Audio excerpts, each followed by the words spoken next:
आपल्याला असं वाटत होतं की आता झालं, संपलं, ये कोरोना कोरोना क्या है, क्या चीज़ है कोरोना, कोविड क्या है।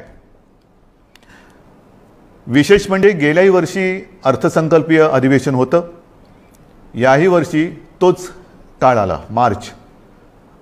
अर्थसंकल्पीय अधिवेशन नुकतंच गेल्या महिन्यात पार पाडलं आणि आपल्याला सर्वांना कल्पना आहे की लॉकडाऊनच्या पार्श्वभूमीवरती आर्थिक परिस्थिती ही संपूर्ण जगाचीच डोलायमान झालेली आहे आणि त्या परिस्थितीचा विचार करून महाराष्ट्र पुढे नेण्यासाठी एक अत्यंत चांगला अर्थसंकल्प आपल्या माननीय उपमुख्यमंत्र्यांनी, अर्थमंत्र्यांनी, अजितदादांनी मांडला। आपल्या सरकारचा तो अर्थसंकल्प महाराष्ट्र पुढे नेणारा, संकटातही महाराष्ट्र थांबला नाही, थांबणार नाही हे करून दाखवणारा तो अर्थसंकल्प आपण मांडला। आणि त्याच्यानंतर जे जे काय झालं, म्हणजे काल परवाकडे होळी बोलणार नाही, त्याला सुद्धा मी जेव्हा उत्तर द्यायचं तेव्हा मी जरूर देईन।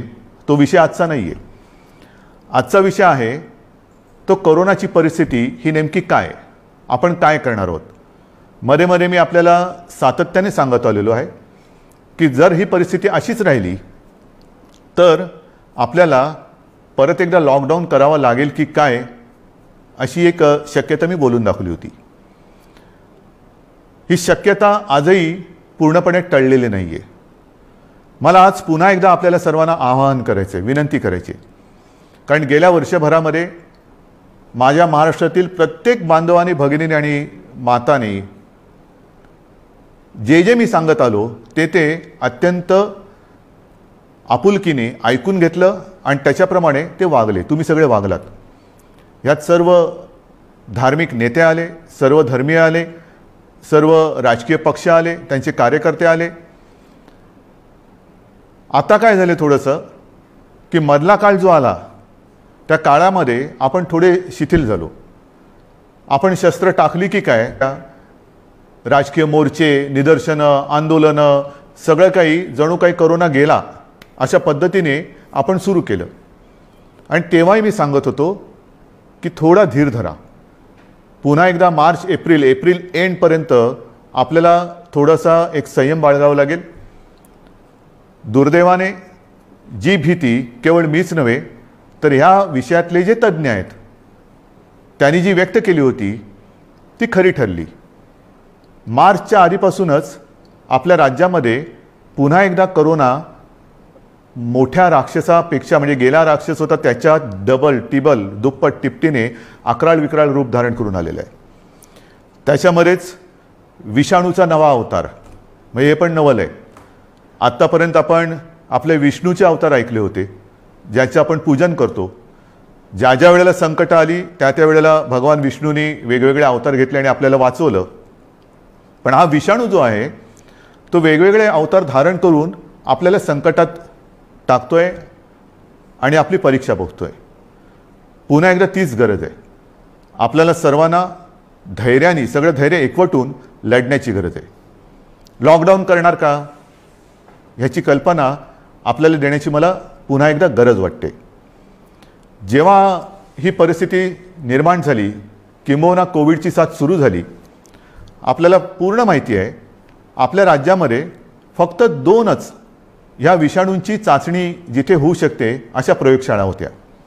एक मुंबईमध्ये कस्तुरबा आणि दुसरी पुण्याला NIVची। आज त्या दोनाच्या जवळपास आपण 500 पर्यंत चाचण्या करणाऱ्या संस्था किंबहुना लॅब्स तयार केलेल्या आहेत। मुंबईमध्ये सुद्धा आपण दर दिवशी साधारणतः 50,000 चाचण्या आज करतो आहोत। गेल्या काही दिवसात, म्हणजे मला जी माहिती सगळी माझ्याकडे आलेली आहे त्याच्यात महाराष्ट्रामध्ये जी आपली क्षमता होती 75,000 चाचण्या दर दिवशी करण्याची, ती आपण वाढवून जवळपास 1,82,000 पर्यंत नेलेली आहे। 1,82,000, 75,000 ते 1,82,000 इथपर्यंत आज आपण रोजच्या चाचण्या करतो। येत्या काही दिवसात ही संख्या आपल्याला 2.5 लाखावर न्यायची आहे। 2.5 लाख चाचण्या। केंद्राची जी काय मार्गदर्शक तत्व आहेत की साधारणतः 70% चाचण्या ह्या RT-PCR ह्या पद्धतीने झाल्या पाहिजेत। आता माझ्यापेक्षा सर्वांनाच माहिती झालेलं नेमकं RT-PCR म्हणजे काय, रॅट म्हणजे रॅपिड अँटीजन टेस्ट म्हणजे काय. RT-PCRमध्ये अचूकताही अधिक असते, अधिक चांगली असते. म्हणून आपलाही आणि केंद्राचाही आग्रह तोच आहे की जेवढ्या चाचण्या आपण करतो त्याच्यात किमान 70% चाचण्या ह्या RT-PCR असायलाच पाहिजेत. आणि त्याच पद्धतीने आपला महाराष्ट्र जेव्हा 75,000च्या आसपास चाचण्या करत होता त्याही वेळा तेव्हा त्याच टक्क्यात RT-PCR करत होता.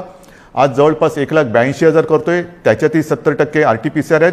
उद्या 2.5 लाख झाल्यानंतर 3 लाख झाल्यानंतर सुद्धा आपण ह्या चाचण्या RT-PCRच अधिक ठेवणार आहोत. म्हणजेच काय की आपण कुठेही दर्जाची तडजोड करत नाही आहोत, अजिबात करत नाही आहोत आणि करणार नाही. एक तर पहिली गोष्ट अशी आहे की काहीही आपण लपवत नाही आणि लपवणार नाही. एक सुद्धा रुग्ण आपण लपवलेला नाही आणि लपवत नाही आहे. आणि म्हणून जी महाराष्ट्रातली जी परिस्थिती आहे ती सगळ्यांना, जरी धक्कादायक राज्यांमध्ये बघा, बिहारमध्ये निवडणुका झाल्या, बंगालमध्ये चालू आहेत, आणखीन इकडे झालं, आणखीन तिकडे झालं, मग तिकडे वाढ नाही, तुमच्याकडे का. मला त्याच्याबद्दल बोलायचं नाही आहे, अजिबात बोलायचं नाही आहे. मला माझा महाराष्ट्र प्यारा आहे, मला माझी जनता ही प्यारी आहे. त्यांची जबाबदारी ही आज माझ्यावरती असल्यामुळे ती जबाबदारी मी आधीच बोललेलो आहे की मला कोणी विलन ठरवला तरी देखील मी ती पार पाडेन, पाडणारच, ते माझं कर्तव्य आहे. म्हणून तुम्ही घाबरून जाण्यासारखं काही नाही आहे. पण जशी ही टेस्टची संख्या मी तुम्हाला सांगितली त्याचप्रमाणे आपल्याकडे कोविड येण्याच्या आधी जेवढे काही बेड संपूर्ण महाराष्ट्रामध्ये होते त्याची संख्या काही हजारामध्ये होती, म्हणजे 10,000 सुद्धा नसेल कदाचित. कारण आधी आपण कधी कल्पनाच केली नव्हती की असं काहीतरी आकस्मिक संकट येईल आणि आपली त्रेधा तिरपीट उडेल. गेला मार्च महिन्यात तुम्हाला आठवतोय बेड्स मिळत नव्हते, हॉस्पिटल्स मिळत नव्हते, उपचार मिळत नव्हते. मग सगळे हॉस्पिटल्स ओव्हरफ्लो व्हायला लागली होती, ॲम्ब्युलन्स मिळत नव्हते. ह्या सगळ्या गोष्टी लक्षात घेतल्यानंतर आपण बेड्सची संख्या वाढवायला लागलो. महाराष्ट्र हे देखील काम करतं तसं आपल्या महाराष्ट्राच्या यंत्रणेने काम केलं, आजही करते. जम्बो कोविड केअर सेंटर्स उभारली आणि काही हजारात, म्हणजे 8-10 ज्या काही रुग्णशय्या होत्या त्याची संख्या आपण जवळपास 4.25 लाखापर्यंत नेली, सगळ्या काही मिळून. म्हणजे त्याच्यामध्ये इतर कोविडशिवाय असलेले beds, oxygen beds, ICU beds, विलगीकरणाचे बेड्स, डायलिसिसचे बेड्स असे मिळून साधारणतः 4.25 लाखापर्यंत ही सुविधा आपण वाढवली. ही मोठी आपली एक अचिव्हमेंट होती. आणि तेव्हाही मी म्हटलं होतं की लॉकडाऊनचा उपयोग हा संसर्ग थांबवण्यासाठी आहे आणि त्याच वेळेला आपल्या आरोग्य सुविधा वाढवण्यासाठी आहे. मग आता एवढीही रुग्णशय्या वाढवल्यानंतरही मी परत तुमच्याशी का काळजीने बोलतोय, ह्याचं कारण होते त्याची थोडीशी मी तुम्हाला कल्पना देतो. आपल्याला माहिती आहे की जानेवारीच्या शेवटाला आणि फेब्रुवारीच्या सुरुवातीला फक्त मुंबईपुरतं बोलायचं झालं तर मुंबईमध्ये 300-350 रुग्ण हे दर दिवशी आपल्याला सापडत होते. आज ती संख्या 8,500वरती गेलेली एका महिन्याच्या कालावधीत. ही फक्त मुंबईची परिस्थिती आहे.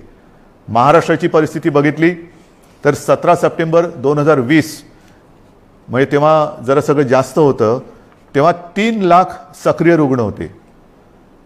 1 एप्रिलला आणखीन त्याच्यामध्ये भर पडलेली आहे. 17 सप्टेंबरला साधारणतः 31,000 मृत्यू झाले होते, 31,351. आता 54,900च्या आसपास झालेले आहेत. त्यावेळेला एका दिवशी आढळलेले रुग्ण हे 24,619 होते 17 सप्टेंबरला. कदाचित 45,000चा आकडा आपण गाठू किंवा पार करू. कोणत्या दिशेने चाललेलो होतो आपण बघा. आणि याच वेगाने जर का ही रुग्णवाढ होत राहिली तर मी जे तुम्हाला सांगितलं त्याच्यात मी बेड्सची तुम्हाला कल्पना देतो. साधारणतः विलगीकरणच्या ज्या बेड्स आहेत त्या 2,20,000 आहेत महाराष्ट्रामध्ये. आत्ताच त्या 1,37,549 भरलेले आहेत, म्हणजेच 62% हे बेड्स भरले गेलेत. ICUचे बेड्स हे 20,519 आहेत, ते जवळपास 48% आज भरलेले आहेत. ऑक्सिजनचे बेड्स आहेत ते सुद्धा 62,000च्या आसपास आहेत, ते 25%च्या आसपास आज भरलेले आहेत. स्थिती फार चिंताजनक आहे. आणि म्हणून मी आज आपल्याशी संवाद साधायला आलो की ही परिस्थिती अशीच राहिली तर आणखीन 15-20 दिवसामध्ये आपल्याला ह्या सगळ्या सुविधा ज्या आहेत त्या अपुऱ्या पडायला लागतील. मग काही जण म्हणतील सुविधा वाढवत का नाही? वाढवतो ना. मी आदेश दिलेले आहेत की जिथे जिथे आवश्यक आहे आवश्यकतेनुसार या सुविधा वाढवा. पण सुविधा वाढवणं म्हणजे काय करणं? बेड्स वाढवणं आलं, व्हेंटिलेटर्स मिळतील, ऑक्सिजनचा साठासुद्धा आज आपल्याकडे फार मर्यादित आहे, तोही वाढवण्याचा आपला प्रयत्न सुरू आहे. औषधांचा साठा आपण घेऊ शकतो. परंतु बेड्स वाढले, व्हेंटिलेटर्स वाढले, ICUचे बेड्स वाढले, तरी डॉक्टर्स कसे वाढणार? नर्सेस कशा वाढणार? आरोग्य कर्मचारी कुठून आणायचे? हा विचार फार महत्त्वाचा आहे आणि इकडेच खरा चिंतेचा विषय आहे. गेले वर्षभर ही संपूर्ण आपली यंत्रणा, मग त्याच्यात डॉक्टर्स आहेत, नर्सेस आहेत, आरोग्य कर्मचारी आहेत, पोलीस आहेत, आशा अंगणवाडी सेविका आहेत, महसूल यंत्रणेचे काही कर्मचारी आहेत, ह्यांच्यापैकी बऱ्याच जणांना कोविडने गाठलेलं आहे. आजारातनं ते बरे झालेले आहेत. साधारणतः ह्या विषाणूचं एक विचित्र वैशिष्ट्य असं आहे की एकदा त्यांनी कोणाला ग्रासलं की बरं झाल्यानंतर सुद्धा काही काळ हा थकवा. मग डॉक्टर सांगतात आता तुम्ही निगेटिव्ह झालेला आहात परंतु आराम करा. पण ही जी यंत्रणा आहे ती यंत्रणा आपल्यासारखीच माणसांची आहेत, आपल्यासारखीच रक्तामासाची हाडाची आपली माणसं आहेत, आपलेच बांधव आहेत, आपल्याच भगिनी आहेत. हे डॉक्टर्स असतील सगळेच ते आजारी पडले आणि पडल्यानंतर निगेटिव्ह आल्यानंतर दुसऱ्या तिसऱ्या दिवशी पुन्हा एकदा आपल्या सेवेसाठी कोरोनाच्या गुहेत घुसत आहेत. मग त्यांच्याशी आपण कसं वागलं पाहिजे? आज सुद्धा आपण जी काय आपली यंत्रणा राबते आपल्यासाठी, टेस्टिंग टेस्टिंग टेस्टिंग टेस्टिंग आहे, टेस्टिंग वाढवतोय. पण टेस्टिंग करण्यासाठी घराघरात जाऊन आपल्याच भगिनी आहेत, आपलेच बांधव आहेत, 2-2, 4-4, 5-5 माळ्याच्या इमारती असतील, लिफ्ट नसेल तरी सुद्धा ते चढ उतार करतात रोज न थकता. मग थकले तरी थांबत नाही आहेत. त्यांना आपण काहीतरी दिलासा देणार आहोत की नाही? एकूण हे जे काय सगळे चित्र आहे, बोलणारे सगळे बोलतात की आपण हे केलं पाहिजे, आपण ते केलं पाहिजे, लसीकरण वाढवलं पाहिजे. वाढवतोय ना आपण. कालच्या दिवसात तुम्हाला एक, मी अभिमान हा शब्द इकडे वापरणं योग्य ठरणार नाही, पण तुम्हाला समाधान वाटलं पाहिजे की महाराष्ट्र हा देशातला नंबर लसीकरण केलेलं आहे. 3 लाख एका दिवसात. म्हणजे आत्तापर्यंत आपण जेव्हापासून लसीकरणाला सुरुवात झाली सुमारे 65 लाख, त्याच्यात आजचा आकडा मी धरलेला नाही आहे, 65 लाख आपल्या नागरिकांना आपण लसीकरण केलेलं आहे. अजूनही आपण मागणी करतोय, केंद्र आपल्याला देतंय, पण पुरवठा वाढवायला पाहिजे. आणि पुरवठा वाढवल्यानंतर आपली क्षमता आज जी 3 लाख आहे ती लवकरात लवकर किमान 6 ते 7 लाख दर दिवसाला करण्याची आपली क्षमता आहे. पण तेवढ्या लसचा पुरवठा झाला पाहिजे. ती मागणी आपण करतोय. होईल, मागणी मान्य होईल, मी काय त्याच्यावर टीका नाही करत आहे, कारण सगळ्याच राज्यांना द्यायचं आहे. तर ही आपली क्षमता आहे.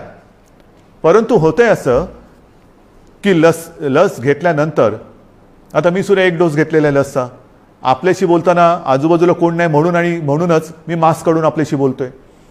पण लस घेतल्यानंतर सुद्धा काही जण कोरोनाने बाधित होत आहेत. का होत आहेत? कारण लस घेतली आता सगळं झालं असं नाही आहे. आणि जी एक व्हिडिओ कॉन्फरन्स घेतली त्याच्यात हा मुद्दा मी काढला होता आणि मी बोलताना असं बोललो होतो की आमच्या इथे लसचे 2ही डोस घेतल्यानंतर सुद्धा आणि तो मधला कालावधी झाल्यानंतर सुद्धा काही लोकांना संसर्ग झालेला आहे. तेव्हा स्वतः माननीय पंतप्रधानांनी सांगितलं की एक गोष्ट लक्षात घ्या की लस घेतली म्हणजे कोविड होणार नाही अशातला भाग नाही आहे. कोविड होईल पण त्याची घातकता कमी होईल. म्हणजेच काय की साधारणतः धुवाधार पावसामध्ये एक छत्री असावी तशी एक ही छत्री आहे, जरूर आहे. पण आत्ता नुसता पाऊस नाही आहे, वादळ आहे. आणि या वादळामध्ये लस घेणे ही एक साधारणतः आपल्याकडे छत्री आहे, त्यातल्या त्यात कमीत कमी भिजावं म्हणून. आणि लस घेणं, टेस्ट वाढवणं, रोजच्या चाचण्या वाढवणं हा उपाय अजूनही तरी मी मानायला तयार नाही. जेवढ्या आपण चाचण्या वाढवत आहोत तेवढी रुग्णसंख्या आपल्याला कळते, उपचारासाठी आपण त्यांना घेतोय. परंतु रुग्णवाढ थांबवण्यासाठी अजून कोणी उपाय सांगत नाहीये. काय उपाय? उपाय नाहीये. पण लसीकरण करा, लसीकरण करतो आहोत. आज मी पुन्हा एकदा सांगतो, संपूर्ण देशात आपलं राज्य ना दर दिवशी लस देतोय. काल परवापासून 3 लाख हा आकडा गाठलेला आहे. परत एकदा सांगतो, लसीचा पुरवठा आपल्याला ज्या क्षणी वाढेल तेव्हा ही क्षमता आपण दुपटी तिपटीने वाढवू शकू एवढी आपली नाही म्हटलं तरी ताकद आहे, नक्कीच आहे. म्हणजेच काय की एका बाजूला आपली ही यंत्रणा ट्रॅकिंग, ट्रेसिंग, टेस्टिंग ह्याच्यासाठी बिझी आहे, दुसरीकडे उपचारांसाठी बिझी आहे, तिसरीकडे हीच यंत्रणा लसीकरणासाठी सुद्धा व्यस्त आहे.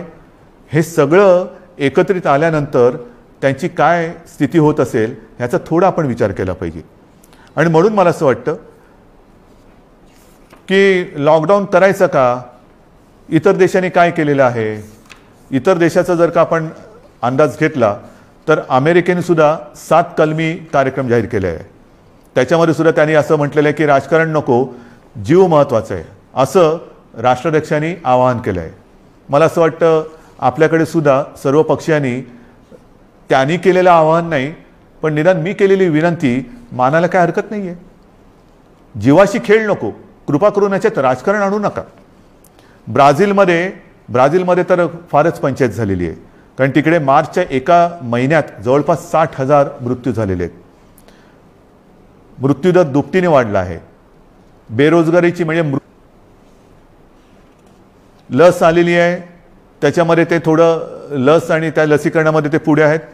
फ्रान्समध्ये परिस्थिती नाजूक आहे, तिथेही जी माहिती मिळते तिकडे तिसऱ्यांदा राष्ट्रीय लॉकडाऊन करण्यात आलेला आहे. आणि ह्या लॉकडाऊनच्या मध्ये केवळ जीवनावश्यक वस्तूंची दुकाने उघडण्यास परवानगी दिलेली आहे. कार्यालयातील लोकांना फक्त घरून काम करावे लागेल. पुढील 3 आठवड्यांसाठी शाळा पूर्णपणे बंद ठेवण्यात येतील. या 4 आठवड्यात कोणत्याही प्रकारची जाहीर सभा होणार नाही, त्यांच्यावर पूर्ण बंदी असेल. कोणीही आवश्यक कारणाशिवाय आपले घर सोडणार नाही. हे मी तुम्हाला नाही सांगितलं, हे फ्रान्समधलं वातावरण तुम्हाला सांगतो, नाही तर तुम्हाला वाटेल मी आत्ताच काहीतरी लॉकडाऊन जाहीर केले काय. हंगेरीमध्ये पण वर्क फ्रॉम होम बंधनकारक आहे. डेन्मार्कमध्ये तसंच आहे. ग्रीसमध्ये हळूहळू निर्बंध हटवायला सुरुवात झालेली आहे. बेल्जियमने परत एकदा महिन्याभराचा कडक लॉकडाऊन लावला आहे. पोर्तुगाल सरकारने शहरांमधील नागरिकांची ये जा थांबवली आहे. आयर्लंडमध्ये तर डिसेंबरपासून कडक लॉकडाऊन आहे. फिलिपिन्समध्ये मनिला व आसपास परत 1 आठवड्याचा कडक लॉकडाऊन लावला आहे. केनियामध्ये सुद्धा देशभर कडक निर्बंध लावलेले आहेत. UK केले. तसंच UK तिकडे तर 2.5-3 महिन्याचा अत्यंत कडक लॉकडाऊन होता आणि आता हळूवार ते निर्बंध शिथिल करतायत. इटलीमध्ये सुद्धा तशीच आहे. जर्मनीमध्ये सुद्धा तीच परिस्थिती आहे. पोलंडमध्ये तीच आहे. हे सगळं लक्षात घेतल्यानंतर मला माहिती आहे की लॉकडाऊन हा खूप घातक आहे, परंतु जी कात्रीत मी मागाशी म्हटलं की एका कात्रीत आपण सापडले. एका बाजूला अर्थचक्र आहे.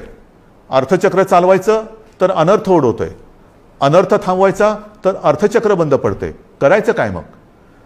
आणि मधल्या काळामध्ये जी काही मतं हे तज्ज्ञ ह्या क्षेत्रातले आहेत नाही आहेत, मी त्यांची नावं नाही घेत, पण त्यांनी त्यांची मतं मांडलेली आहेत.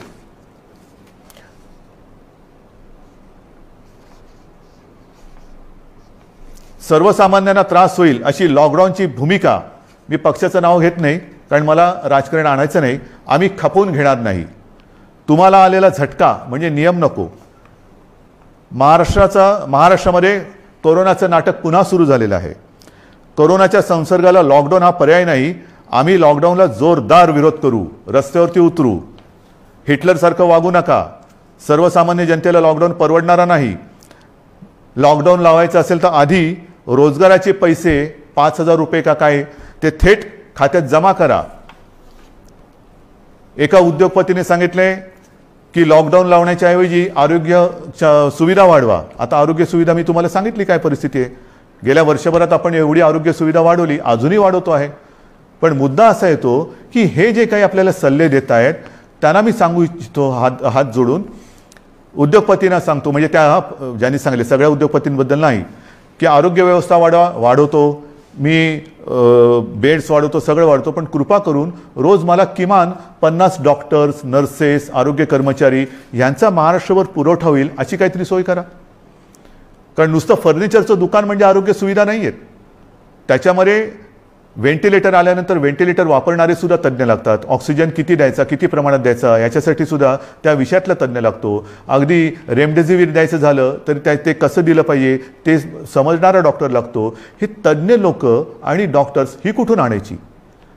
आणि ही परिस्थिती जर का बघितली उतरू, माझं म्हणणे जरूर उतरलंच पाहिजे, पण ते लॉकडाऊनच्या विरोधात नाही, तर लॉकडाऊन होऊ नये म्हणून कोरोनाच्या विरुद्ध तुम्ही उतरा. या डॉक्टर्सना मदत करायला तुम्ही रस्त्यावरती उतरा. ज्या कुटुंबांमध्ये करते करविते ज्यांचा मृत्यू झालेला आहे त्या कुटुंबियांची जबाबदारी घेण्यासाठी रस्त्यावरती उतरा. ज्या कुटुंबांमध्ये सगळेच्या सगळे कोरोना बाधित झालेले आहेत त्यांची सेवा करण्यासाठी रस्त्यावरती उतरा. टेस्ट जी आपल्या या यंत्रणे जी करते आहे ट्रॅकिंग ट्रेसिंग त्यांना मदत करायला म्हणून रस्त्यावरती उतरा. नुसतं बोलायला ठीक आहे अमुक केलं तर आम्ही रस्त्यावरती उतरू, माझं म्हणणं तर उतराच, रस्त्यावरती उतरा. कारण आता आपल्याला ही लढाई तशीच लढावी लागणार आहे, हातात हात घालून ही लढाई लढावी लागणार आहे. अनेक ठिकाणी मी बघतोय सभा समारंभांना तुडुंब गर्दी होते, बाजारपेठा फुलून गेलेल्या आहेत. थोडंसं धीर धरा. अनेक जणांना असं वाटतंय मास्क काय लावतोय तू, अरे मास्क न लावण्यामध्ये शौर्य काय शौर्य? मी मास्क वगैरे वापरत नाही, मी मास्क वापरणार नाही, काय शूर आहेस? मास्क न वापरणं ह्याच्यात शूरता नाही, आणि मास्क लावणं त्याला लावायला लाजायची गरज नाही आहे.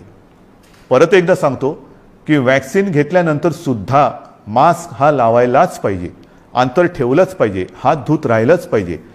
आणि म्हणून काही कडक निर्बंध येत्या काही दिवसात आपल्याला लावावे लागतील. ही गर्दी आपल्याला टाळावीच लागेल. जी खाजगी कार्यालय आहेत त्या कार्यालयांना सुद्धा आपण प्रत्येकाला सूचना दिलेल्या आहेत. सूचनावलीच म्हणा ना, की लग्न समारंभात किती लोक पाहिजेत, ऑफिसमध्ये किती उपस्थिती पाहिजे, बसमधनं किती लोक गेले पाहिजे. आता ट्रेनमध्ये मुंबईमध्ये मी सांगेन की मी सांगितलं होतं की पीक अवर नॉन पीक अवर आता सगळं तुडुंब भरून चाललेलं आहे, रेस्टॉरंट्स भरून चाललेली आहेत. आता हे जर आपण थांबवलं नाही आणि परिस्थिती अशीच हाताबाहेर गेली, आणि जसा ब्राझीलमध्ये दुर्दैवाने आता अशी परिस्थिती झालेली की लॉकडाऊन नाही आहे पण शुकशुकाट झालेलं आहे, म्हणजे रस्त्यावर फिरत असतील लोक पण रोजगार गेले आणि जीवही गेले. मग काय राहिलं? जीव वाचवायचा की रोजगार वाचवायचा? रोजगार आपल्याकडे आहेत, रोजगार परत मिळतील, पण गेलेला जीव परत आणता येणार नाही. आणि म्हणून मी आपल्याला नम्रपणाने विनंती करतोय की येत्या काही दिवसांमध्ये 1-2 दिवसांमध्ये मी आणखीन काही जणांशी बोलतोय. काही त्याच्यात यातले तज्ज्ञ असतील, विविध राजकीय पक्ष आहेत, विविध मी पत्रकारांशी बोलेन. मला वेगळा काही उपाय असला तर पाहिजे. लॉकडाऊन हा उपाय नाही मान्य, पण मग ही संसर्गाची साखळी तोडायची कशी? लसीकरण वाढवतोच आहे, पण लसीकरण देऊनही कोविड होत नाही अशातला भाग नाही. लसीकरण घेतल्यानंतर लस घेतल्यानंतर सुद्धा करायचं काय? दुसरा उपाय असेल जरूर सांगा, पण त्याहीपेक्षा माझा विश्वास आपल्यावरती आहे, कारण तुम्हीच या युद्धातले खरे सैनिक आहात. हे युद्ध आपल्या सगळ्यांचं आहे, हे एकट्या दुकट्याचं युद्ध नाही आहे. ज्या गोष्टी मी तुम्हाला सांगितल्या आपण नाही पाळू शकत. कारण नसताना घराबाहेर पडू नका, नाही घरात थांबू शकत. अनावश्यक ठिकाणी गर्दी करू नका, गर्दी टाळू नाही शकत. गरज नसेल तर इकडे तिकडे फिरू नका, हे फिरणं टाळू नाही शकत. सार्वजनिक ठिकाणी फिरताना घराबाहेर पडल्यानंतर मास्क लावलाच पाहिजे, मास्क घालू नाही शकत. एकमेकात थोडं अंतर ठेवा, अंतर ठेवू नाही शकत. म्हणजे लॉकडाऊन आपण टाळू शकतोय, पण टाळणं ही जिद्द, ज्या जिद्दीने तुम्ही पहिल्या लढलात त्या जिद्दीने पुन्हा जर का उतरलात तर आपल्याला, मी अजूनही म्हणतो आता थोडा काळ राहिलेला आहे. कारण परिस्थिती तुम्हाला मी सांगितले, अशीच रुग्णवाढ होत राहिली तर 15-20 दिवसात हॉस्पिटल्स तुडुंब भरून जातील. काही काही जिल्ह्यामध्ये आत्ताची परिस्थिती आलेली आहे, ऑक्सिजनसुद्धा कमी पडू शकतोय, व्हेंटिलेटरसुद्धा कमी पडू शकतात. ही परिस्थिती आजही आपण स्वयंशिस्तीने टाळू शकतो. संसर्गाची लाट, कोरोनाला आपण रोखू शकतो. रोखण्याची जिद्द ही तुमच्यात आहे की नाही हा फार महत्त्वाचा प्रश्न आहे. सरकार लॉकडाऊन करणार की नाही यापेक्षा प्रत्येकाने ठरवलं पाहिजे की मी कोरोनाला हरवणार की नाही. मी कोरोनाला, आता पुन्हा मी प्रत्येकाला सांगितले की मी जबाबदार, माझा मास्क, माझी सुरक्षा. ह्या सगळ्या ज्या काही गोष्टी आहेत नवीन, ह्याच्यात काहीही नाही. जे पहिल्या दिवशी होतं ते आजही आहे. फक्त थोडंसं काय झालंय की सुरुवातीला जी एक कोरोनाची दहशत होती ती दहशत गेली, आपण गाफील झालो आणि कोरोनाने बरोबर आपल्याला गाठलं. अजूनही कोरोनाने आपल्यावरती मात केलेली नाही, मी त्याला करू देणार नाही, अजिबात नाही. मात आपणच त्याच्यावरती करायची आहे. पण ही मात करताना जर आपण घट्ट उभे राहिलो, सगळ्या जणांनी, संपूर्ण सगळ्या राजकीय पक्षाने मी पुन्हा एकदा हात जोडून विनंती करतो आहे की कृपा करा, जनतेच्या जीवाशी खेळ होईल असं राजकारण करू नका. जे जे सरकार पावलं उचलत आहे ते जनतेच्या हितासाठी उचलते आहे. अर्थचक्रही फिरवायचं आहे, गरिबाची रोजीरोटी वाचवायची आहे, पण त्याचबरोबरीने सगळ्यात आधी आपल्याला त्यांची जीव वाचवायची आहे. म्हणून जीवाला पहिलं महत्त्व द्यायचं आहे आणि त्याच्यानंतर मग बाकीच्या ज्या काही गोष्टी आहेत त्या आपल्या हातातल्या आहेत त्या आपण करू शकतो. म्हणून आजसुद्धा मी पूर्ण लॉकडाऊनचा इशारा देतो आहे, लॉकडाऊन जाहीर करत नाही आहे, पण 1-2 दिवसामध्ये जर का दृश्य स्वरूपामध्ये ह्या गोष्टी आढळल्या नाहीत आणि दुसरा उपाय जर मी आता पुढच्या 1-2 दिवसांत ज्यांच्याबरोबर बैठका घेतोय त्यांच्याकडनं आला नाही तर मग मात्र आहे ती परिस्थिती अशीच्या अशी स्वीकारा, जे मला नाही जमणार. जगामध्ये जे करतायत, पहिला लॉकडाऊन दुसरा लॉकडाऊन, कारण लाटे मागून लाटा येतात, पहिली लाट आली, दुसरी लाट आली, तिसरी लाट आली. काय होतंय, एक लाट येऊन गेली, लॉकडाऊन होतो, सगळं शिथिल होतं, शिथिल झालं की दुसरी लाट येते. म्हणून आत्तापासून आपण ठरवलं पाहिजे की ही लाट तर मी रोखेनच आणि पुढची लाट तर मी येऊच देणार नाही. मला असं वाटतं, माझा आपल्यावरती विश्वास आहे, आपलाही माझ्यावरती विश्वास आहे. मध्ये काही जण भेटले होते आणि मला म्हणाले की अहो तुम्ही टी व्हीवर आले का लोक घाबरतात. म्हटलं मला नाही वाटत असं, कारण मी तुमच्या कुटुंबातला एक आहे, तुम्ही मला कुटुंबीय मानलेले आहात आणि माझे कुटुंब माझी जबाबदारी, म्हणजे माझे कुटुंब तुम्ही आहात आणि तुमची जबाबदारी ही मी घेतल्यानंतर मला टीकेची पर्वा नाही. जे जे तुमच्या हिताचं असेल ते मी करणार आणि करेन. पुन्हा एकच सांगतो की सरकार यंत्रणेच्या बाबतीत कुठेही कमी पडलेलं नाही, पडू देणार नाही. सरकार खंबीर आहे, सरकार ठाम आहे. आरोग्य सुविधा कुठेही कणभर सुद्धा मी कमी पडू देणार नाही. मात्र ही एका हाताने टाळी वाजणार नाही. 2 हात जेव्हा एका हातात हात घालून आपण काम करू तर आणि तरच यश मिळेल. आणि मला आपल्या सहकार्याची अपेक्षा आहे, सर्व राजकीय पक्षांकडनं अपेक्षा आहे, सर्व धर्मियांकडनं अपेक्षा आहे. पुन्हा एकदा आपल्या उत्सवांवरती सणांवरती बंधनं आणावी लागतील. जसं गेल्या वर्षी आपण सहकार्य केलं तसंच पुन्हा एकदा हे सहकार्य सिद्ध व्हा, एवढ्याच शुभेच्छा देतो. जय हिंद, जय महाराष्ट्र.